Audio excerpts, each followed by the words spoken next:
Assalamualaikum warahmatullahi wabarakatuh. Salam sejahtera untuk kita semua. Pada kesempatan kali ini, kami dari kelompok 7 yang beranggotakan Fajar Kurnianto, Meliana Sinta Dewi, dan Muhammad Teguh Farhan akan mempresentasikan tentang pendapatan. Ikatan Akuntan Indonesia pada tahun 1984 menyatakan bahwa pendapatan adalah peningkatan jumlah aktiva atau penurunan kewajiban suatu badan usaha yang timbul dari penyerahan barang dagang atau jasa atau aktivitas usaha lainnya di dalam suatu periode.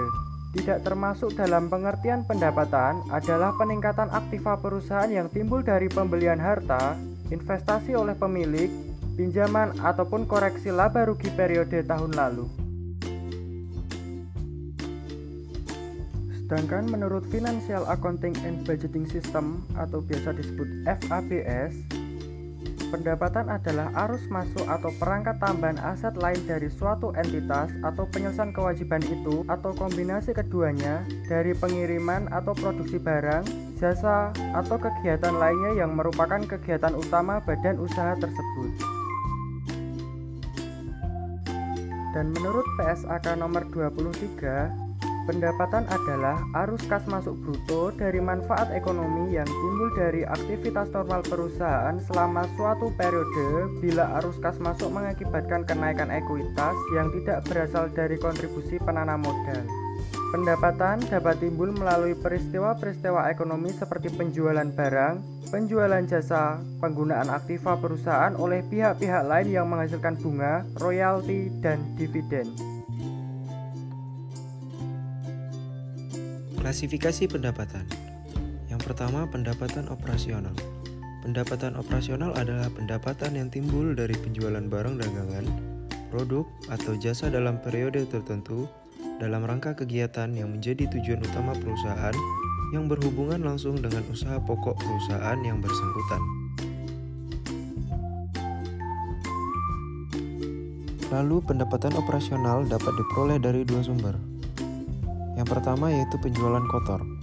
Penjualan kotor yaitu semua hasil penjualan barang atau jasa sebelum dikurangi dengan potongan yang menjadi hak pembeli. Yang kedua, penjualan bersih. Penjualan bersih yaitu hasil penjualan yang sudah dikurangi dengan biaya potongan yang menjadi hak pembeli.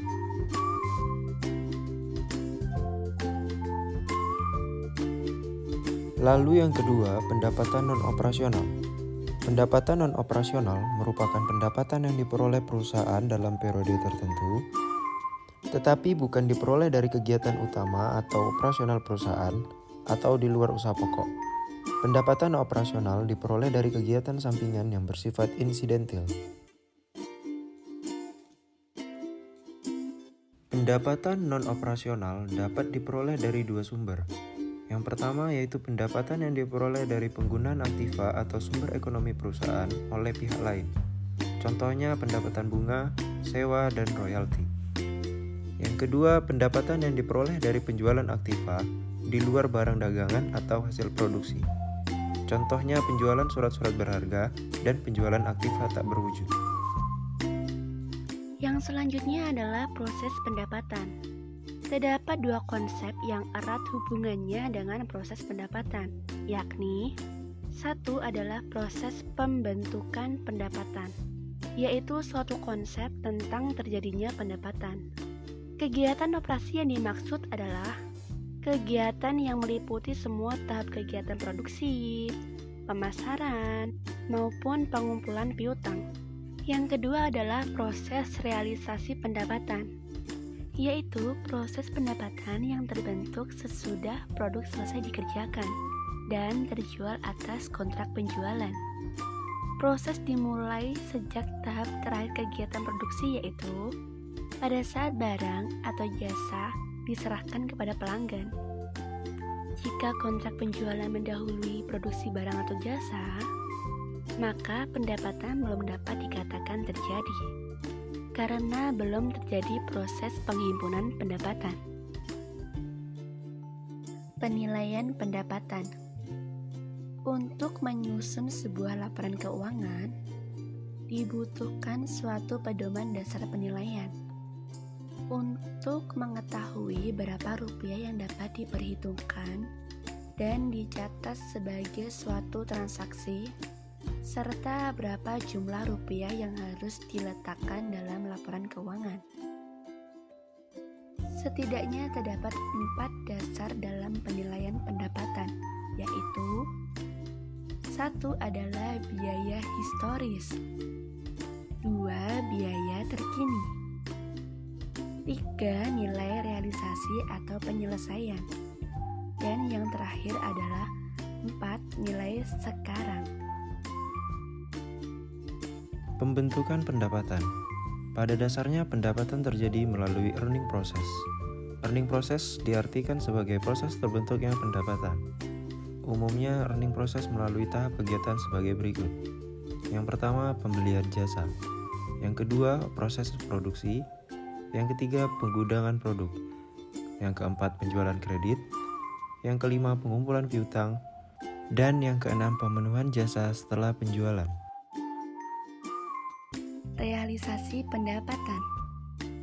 Proses terbentuknya pendapatan hendaknya dibedakan dengan realisasi pendapatan. Konsep realisasi merupakan teknik akuntansi yang menjadi dasar untuk pengakuan pendapatan. Konsep ini ditandai dengan diterimanya kas atau kesanggupan membayar dari pihak pembeli. Menurut Patton dan Littleton pada tahun 1940, proses realisasi pendapatan ditandai oleh 2 kejadian. Yang pertama adalah adanya kepastian perubahan produk menjadi produk aktiva lain melalui kegiatan penjualan jasa yang sah. Yang kedua adalah diperolehnya aktiva lain sebagai pengesahan terhadap transaksi penjualan. Selanjutnya adalah pengakuan pendapatan. Secara umum, terdapat 2 kriteria yang dapat dijadikan pedoman dalam pengakuan pendapatan. Yang pertama adalah ketika telah direalisasi. Pendapatan akan diakui apabila telah terjadi transaksi pertukaran antara barang yang dihasilkan perusahaan dengan kas atau klaim untuk menerima kas. Yang kedua adalah saat telah terbentuk. Pendapatan akan diakui apabila kegiatan menghasilkan barang dan jasa telah berjalan dan secara substansial telah selesai. Sedangkan menurut Vernon Camp pada 1986, pengakuan pendapatan memiliki 3 kriteria. Yang pertama, pengakuan nilai aktiva. Kenaikan aktiva dapat diukur secara andal disertai dengan buktinya. Yang kedua adalah ketika adanya suatu transaksi. Transaksi yang memberikan bukti bersifat objektif mengenai kenaikan nilai adalah transaksi dengan pihak ekstern yang independen. Hal ini didasari dengan adanya historis. Yang ketiga, kelengkapan substansi dari proses terbentuknya pendapatan. Kriteria ini menekankan bahwa pendapatan tidak akan diperoleh sampai perusahaan tersebut mempunyai performa yang substansial. Itu saja yang dapat kami sampaikan pada kesempatan kali ini. Kurang lebihnya kami mohon maaf, dan atas atensi teman-teman semua kami ucapkan terima kasih. Wassalamualaikum warahmatullahi wabarakatuh.